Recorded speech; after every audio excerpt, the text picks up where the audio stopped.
Well, hey guys, Louie here. Good morning and welcome to the weekend. I'm glad we made it. I normally make videos on Saturday, but I did make one and then lost it, so I'm starting over. So Sunday morning, and hope you're having a great weekend. Today, I want to talk primarily about short squeezes and and several other things, but I'll try to make this quick. What you have in front of you is a chart of GameStop. Okay, GameStop was one of the high flyers of last week, and it is a stock that had been left for dead by the investing community. But there was some news circulating and changes in the board, and it looked like they were developing a story that was worth investing. The other thing, which I did happen to be heavily invested prior to the move, so that worked out really well for me. But that's not the story. The story is what happens when something is heavily shorted. Okay, the big story about GameStop is not only that they're kind of reorganizing the business, but when I invested in this, I heard that the short interest in this was approaching 100%, a very high short interest in GameStop, and the stock deserved it over the last few months or even years. But the short interest was really high, and I thought, that is a good scenario for an explosion to the upside. Why do I bring this up? Well, silver is very much the same way. It's been said that paper silver outnumbers actual physical silver, could be as much as, I don't want to throw out a number, but that the paper that trades in the market does not represent physical bullion on hand. There are a number of stories and articles about the actual supply of silver not matching the paper silver. Then you see the shorts come in with naked shorts, most likely, and smash down the price. Well, as that short interest continues to grow and demand comes back, it is possible, and of course, investing in precious metals is not about the certainty. It's about being open to the possibilities of what might happen to protect yourself. So, when there is a spike, in this case in demand for the shares of GameStop on the long side, the shorts got squeezed and they had to buy in, and the ones that bought in early, got in at 23 or 24. The ones that waited got in at 27. The ones that waited further got in at 35. But they had to square their books and find those shares wherever they were, those long shares, which some of those were mine, and I sold them, on the way up. But silver is not that different. When the physical supply, when the physical demand actually exceeds the paper supply, there could be a short squeeze, and you could easily see a doubling in the price. So just keep your mind open to that possibility. It definitely is out there, and I think in a setup where there is so much paper, the odds are on our side that a short squeeze could happen. All right, the price of silver at 24.90. Yes, it did take a big hit. I was not expecting another downside because the dollar has been going up day after day after day. I'll show you that chart right now. It looked to me like the dollar was ready to resume its slide. How could it not, with talk of $1.9 trillion stimulus and other such stimulating items? But unfortunately, the market sold off. I'm not sure why the market sold off. Probably gloomier economic outlooks. But I do believe that the dollar is topping here. If we have another panic sell off in the market, we could see another spike up in the dollar. And that could depress silver and gold further. But I think we're sitting in here at real nice support. If there is another dip on beginning of next week, I think it's buyable. I think that this is a spot to hold on and wait for the dollar to reverse. You can see that it is really at elevated levels here, and there is absolutely nothing to lead anyone to believe the dollar will get stronger. All right, unless it's fear of depression that is a story or something that's told really heavily. I think that the dollar is going to resume its slide. When it does that, we have quite a ways to go down on the dollar, potentially breaking new lows. And I think this is the period where silver will definitely shine. I think it will outshine gold. I think it will do so in such a dramatic fashion that those that don't hold much silver will kick themselves. So yes, you have to be willing to sell it, but if those are the biggest of your problems, then you don't have much to worry about, right? So I'm in the silver camp. I think silver is going to be stronger because the dollar is going to be weaker, and silver is a commodity. All right, it's also a monetary metal, and gold casts a heavy shadow on it.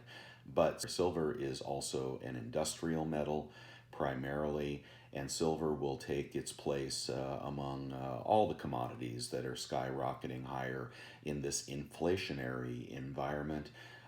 As the economy revives and they let the genie out of the bottle, that's going to push interest rates up, and that's bad for gold.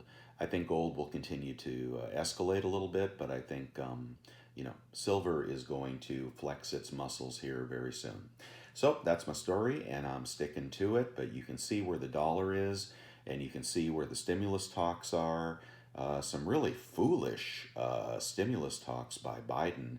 I mean, I can't imagine increasing the minimum wage to $15 nationally. Can you imagine anything that would be more recessionary than that?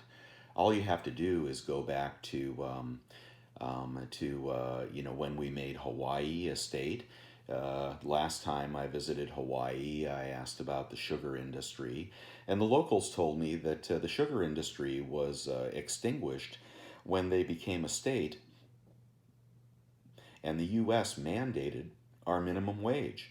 Right? What happened? They put the entire industry out of business, and that's a similar thing that's going to happen all over. Not so much in New York and Chicago and L.A. and so forth, but you're going to impose a $15 minimum wage in Arkansas, West Virginia, Tennessee. It's just it's foolishness. They're going to finish off the small businesses they haven't killed so far. So hopefully that gets voted down. I think that is among one of the more stupid things that I can imagine would be part of the New Deal. Of course, over time, and same thing is going to happen with carbon. Over time, Hawaii came back. They started to make, Kona coffee and whatever, macadamia nuts, and they found their way to higher margin businesses that could pay more. But a generation, was kind of sacrificed in the process.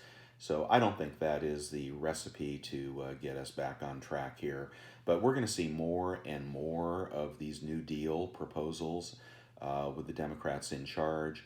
And some are going to be highly stimulative, and some are actually going to be recessionary. But I do think the dip back to recession is going to take a while to get to. So I think we're going to have expansion here for a while.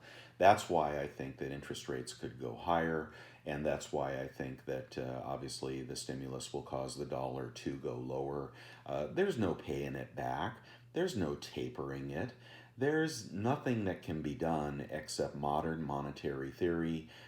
We know where that leads. And here's something I'd like you to consider. All right, as you know, the dollar is the world's reserve currency. Virtually everyone is fearful that the dollar will lose that status. Most likely, it will happen to a basket of currencies, of which the dollar will be a large part, but not all. All right, precious metals are priced in the U.S. world reserve currency, meaning that gold and silver is held hostage to the value of the dollar. If we lose our reserve currency status and gold and silver start being priced in stronger currencies, now you've seen the trajectory of our dollar, and there is no fix in sight that I can see to become more conservative, fiscally responsible. Therefore, our silver and gold, when they start pricing precious metals in another reserve currency, is going to skyrocket. Okay, think Venezuela. So here's another thing for you to really ponder. You may want to think about that hard because not too many people disagree with the fact that we are losing our reserve currency status. I think through foolish monetary policy on all parts, on all parties. So again, what would happen the day the dollar does not become the reserve currency, is not the reserve currency anymore, and then the dollar resumes its slide? Well, we're going to have an exponential increase in the price of precious metals in dollars. So I'd like you to consider that. All right, and moving forward, just a quick little talk about the American Silver Eagle for 2021.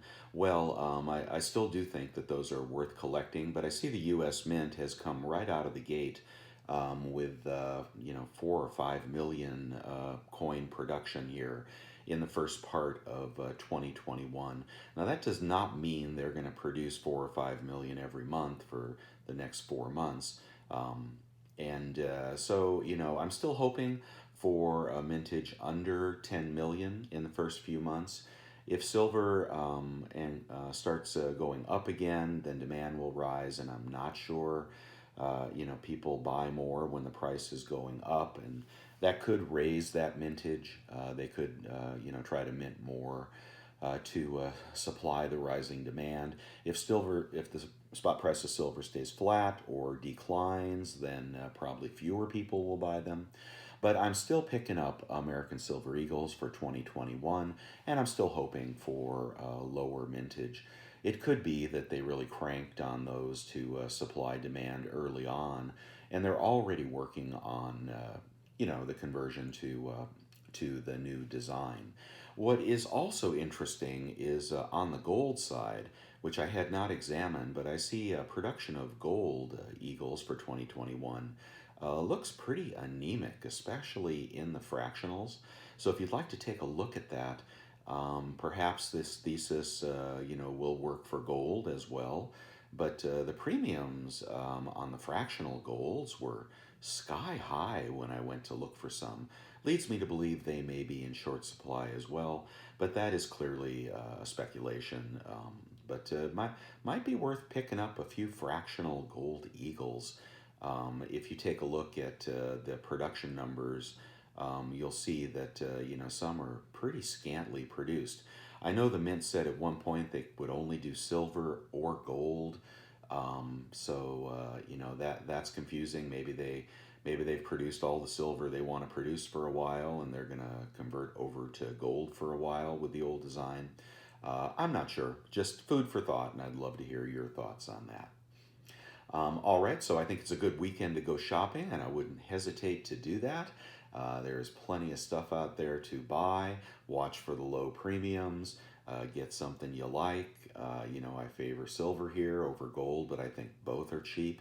And, don't pay the high premiums, but do look for something interesting, right? Now would be the time to load up if you haven't, been doing so. I see no reason to wait. And just a final note on that Libertad, that 5-ounce proof Libertad. Yes, it did sell and sold for $800. And I was happy to do that. It was the only one listed on eBay. I still don't know what's up with the proof Libertads, but those 5-ouncers, I don't know. I hope I don't come to regret selling it. You could grade that thing and maybe have a $5,000 coin. But anyway, that's not the way I like to do it. I like to take profits when I've made a good move and reinvest those. So I don't know if you'll see any more 5-ounce proof Libertads.